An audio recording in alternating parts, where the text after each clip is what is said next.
take one last good look at the Mountain West, because it is going to change drastically heading into 2026. 5 teams will leave the conference for the Pac-12 next year. Boise State, Colorado State, Fresno State, San Diego State, and Utah State all departing for the new Pac-12, while the Mountain West will add UTEP and Northern Illinois to try to cushion the blow just a little bit. So the last year of the Mountain West as we have known it, and really as we've known it, it's kind of been Boise State's world, and we've all just kind of been living in it. Boise State has dominated this conference historically, has dominated it for the last 2 years. They've won the last 2 Mountain West championships, including last year where they won it and made the college football playoff. Now heading into 2025, they are without a doubt the favorite to repeat as conference champions for the 3rd year in a row. The million-dollar question is, who could challenge them in the standings? Let's find out right now. Of course, we've got Boise State at 11-1, 8-0. Here we are with our projected Mountain West standings heading into the season. We predicted every game for every team. We're going to give you analysis on all of them right now. We did a game-by-game prediction for Boise State. We have them 11-1, undefeated in conference play, only losing to Notre Dame. Spoiler alert. But this is a team that, again, is loaded. Yes, they lose Ashton Genty, but Maddox Madsen returns at quarterback. They have an underrated wide receiver core, 7 starters back on defense, including 4 of their top 5 tacklers. They get to host UNLV. They get to host Fresno State. Their toughest conference game really is on the road at Air Force, an Air Force team that went 5-7 last year. So this is a Boise State team that has a perfect schedule, a great team, and was without a doubt the favorite to repeat as conference champions and to make the college football playoff again as the Group of 5 representative. The biggest storyline in this conference, I think, is who can challenge Boise State. If the Broncos are going to lose to somebody, if they were not going to win in the conference championship game, who would they play? And I think there are a lot of suitors. You look at the standings. We've got 3 of them right there that could challenge. UNLV, Fresno State, San Jose State, all 6-2 in conference play. 3-way tie for second place. A 3-way tie to make the Mountain West championship game. And we have, for the 3rd year in a row, UNLV winning that tiebreaker to face Boise State in the championship. And it will be close, guys. It'll be very, very close, I think. The margin of error between, obviously it's a tie-breaking scenario here between UNLV, Fresno State, San Jose State. Any of those teams, I think, can get there, but I do believe the Rebels get there in year 1 under Dan Mullen. 4 of the 12 teams in the Mountain West this year will have a new coach. UNLV is one of them, followed by Fresno State, and then at the bottom, Utah State and New Mexico. So 2 teams that have a brand new head coach this year, I have in the top 3 of the standings. That's how much faith I have in these coaches and these programs. Mullen's a great offensive mind, and he brought in a lot of great transfers to try to keep up the success that Barry Odom left from UNLV. They bring in Anthony Colandrea from Virginia, who I think is a very underrated quarterback pickup. Alex Orji also transferring in from Michigan, so they do have him there. Maybe use him in a couple packages in the run game, just kind of like Michigan did last year. So you've got 2 competent quarterbacks that have a little bit of experience at power programs. Jaden Thomas had over 900 rushing yards last year with the Rebels. He does return this season. The defense is really going to be the key for UNLV. Only 2 starters back on that side of the ball. They have an interesting month of September, some non-conference games at Sam Houston State. They play UCLA. They go on the road to Miami, Ohio. So you'll learn a lot in the non-conference about what Dan Mullen can do with this team. Because, again, he's been out of coaching for a while, too. That's an interesting storyline to watch out for. But if they can navigate the non-conference, the conference schedule is very favorable with the exception of a road game at Boise State, where they, of course, will be underdogs. Even if they were to lose that, they can still get to the Mountain West Championship game. We believe they do. 9-3, 6-2. And can they find a way to upset the Broncos in the title game? We'll have that prediction here in just a few minutes. Behind them, Fresno State and San Jose State. Honestly, I could see San Jose State getting above Fresno State. I could see San Jose State getting to the championship game. That's how good the Spartans can be. But before I touch on them, let's talk on the Bulldogs here. First year under Matt Entz, who was a phenomenal head coach during his time at North Dakota State, won a couple national titles, I believe, with the Bison there. This is a team that I think is kind of being slept on. Fresno State historically has been a good competitor within the Mountain West Conference, and people are sleeping on them because of the new coach, because they didn't have a great transfer portal class. But one of the better portal additions they got was E.J. Werner, son of Kurt Werner, who's going to come in at quarterback. And if E.J. Werner can cut down on the turnovers, this Fresno State offense could be pretty lethal. I have a lot of faith in his arm. They've got Bryson Donaldson back at running back as well. Very, in my opinion, underrated defense. So Fresno State's one of those teams that people aren't talking nearly enough about, but I think it's going to surprise you. What's really a relatively weak Mountain West Conference should find themselves in the top half of the standings, maybe even the top 3 or 4 of the standings. We've got them at third in a tie for second place. So they're one win away from maybe challenging for a spot in the championship game.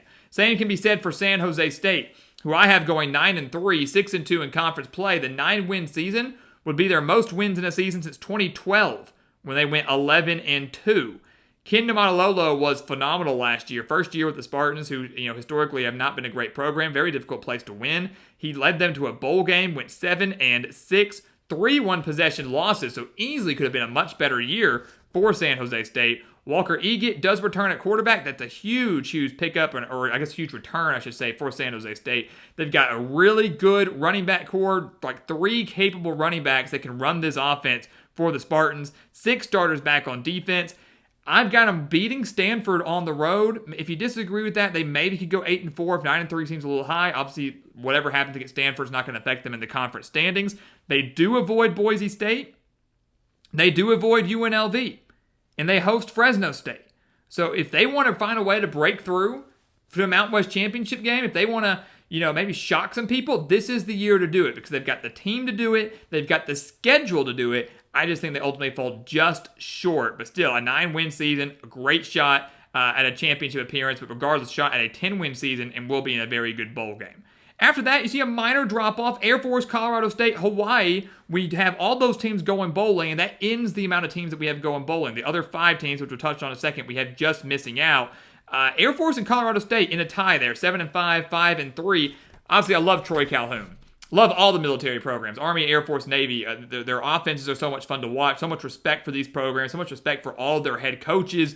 And obviously what Troy Calhoun has done, entering his 19th year with the Falcons, is truly unbelievable. Last year, I know, was disappointing, going 5-7. But it should be noted, the Falcons are poised for a bounce-back year.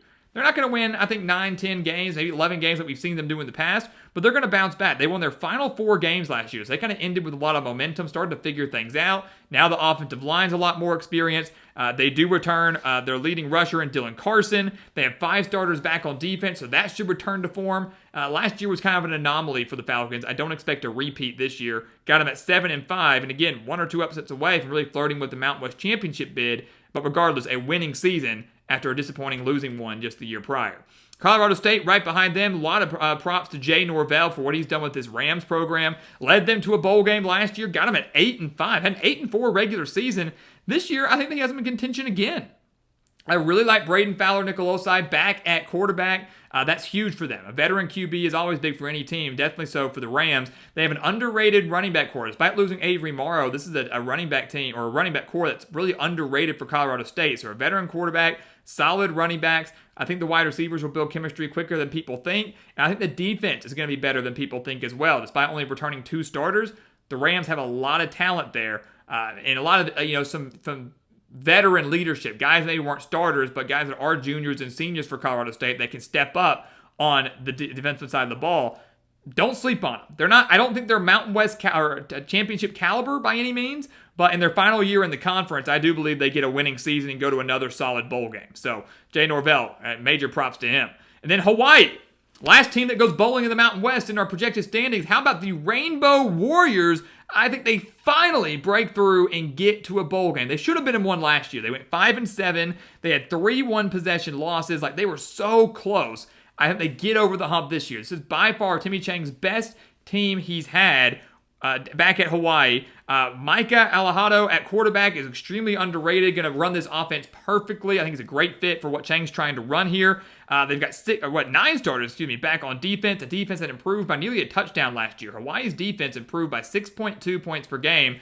I think they improve a little bit more this year. So a much better defense, an offense that has all the pieces to finally run the system they're trying to run. This is a Hawaii team that, again, is not going to be a contender by any means, but does find a way to win those close games that they couldn't win last year. I think they get to 6-6, 500 across the board, not just overall, but in conference play, and they finally break through and get back to the postseason. Always love seeing Hawaii do well. I think this year they get back to a little bit more prominence and a little bit more success. Again, always a big fan. They got a soft spot for me. Soft spot for the Rainbow Warriors. So those are the teams we have going bowling. There's 12 teams in the conference.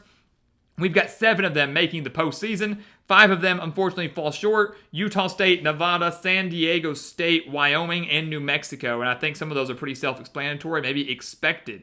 Take a look at Utah State. This is a team that went 4-8 last year. If you want a team that maybe struggled last year, that maybe could find their way to a bowl game, it's going to be Utah State, namely because of their coach, Bronco Mendenhall. I mean, I love Bronco Mendenhall. He's won everywhere he's been, BYU, Virginia, and last year was at New Mexico and did really great things with the Lobos. Almost got them to a bowl game, falling short at 5-7. Devin Dampier, though, was phenomenal. Now he's at Utah with his offensive coordinator. Mendenhall heads to Utah State, which is a great move for him because obviously Utah State's going to be transitioning to the Pac-12. So he kind of saw a future with the Aggies. Not going to pan out well in year one by any means. I think Bryson Barnes improves at quarterback.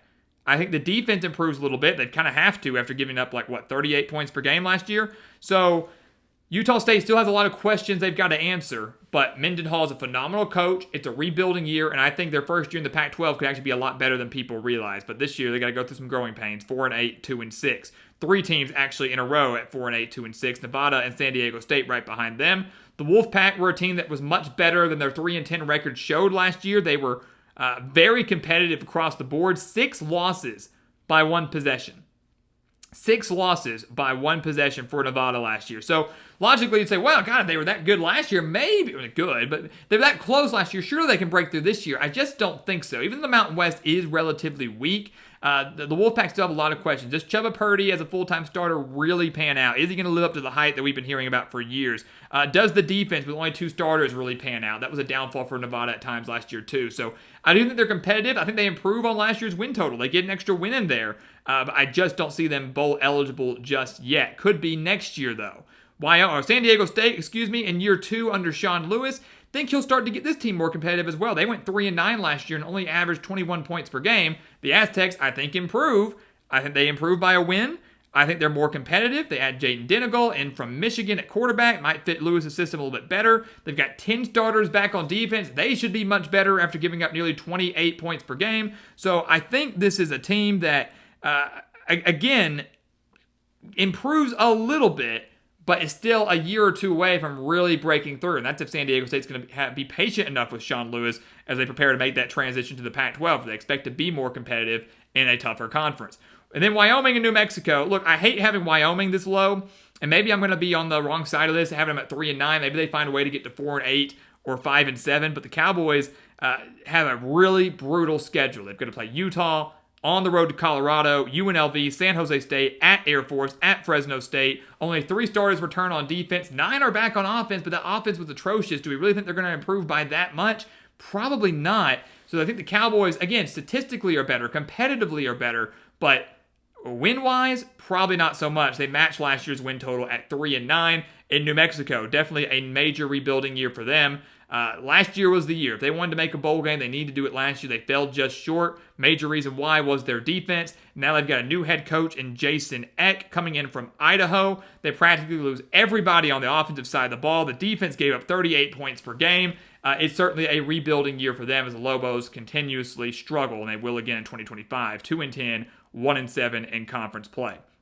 With all that being said, we had the Mountain West Championship for the 3rd year in a row, being Boise State versus UNLV, and I think it shouldn't come as a surprise. For the 3rd year in a row, we will have Boise State winning the Mountain West Championship. They are the best team in this conference from top to bottom. A preseason top 25 team already, as announced by the AP. This is a team that has a veteran quarterback. They have the best quarterback in this conference, I would say, in Maddox Madsen. They have one of the best defenses in this conference. Even with the loss of Ashton Genty, they have some really dang good running backs. They've got an underrated wide receiver core. They've got a great coach in Spencer Danielson. They have one of the best home field advantages, not just in the Mountain West, but I would say even in the country. This is a Boise State team that is primed to once again be an elite competitor, not just in the Mountain West, but in the national stage. Boise State, for the 3rd year in a row, beats UNLV, and that has to hurt for the Rebels because they can't get over the hump. They're not just losing in the regular season, they're losing in the championships too. But Boise State simply too good. They clinch a 12-1 season, and barring anything crazy happening, maybe in the American Conference, maybe the MAC, Sun Belt, who knows? Toledo's going to be good. James Madison's going to be good. American's always wild. But barring something crazy happening, Boise at 12-1 with the lone loss being to Notre Dame should find themselves back in the college football playoff for the second year in a row, where maybe this time they can win a game and make a run for a national title. So guys, as always, thank you so much for watching us here at the Gridiron Expert on YouTube. Our Mountain West predictions for every single team. Leave your thoughts down in the comments below. We are getting one step closer to the start of the season, and we'll have the record predictions for every other conference the rest of the way, the rest of this week. And next week starts regular season content. It's going to be here before you know it. But as always, please continue to like, comment, subscribe, share our videos. Check out everything down in the description below. That includes our website, thegridironexpert.com, home to our expert picks, some of the best spread picks in the entire country, both college football and NFL, some of the best in the country. You do not want to miss out on those. Again, the link for it down in the description below, along with our weekly newsletters as well. Check it out. Become a member of our GE Nation today. And once again, as always, thank you so much for watching, and we'll see you next time right here on the Gridiron Expert. Yeah.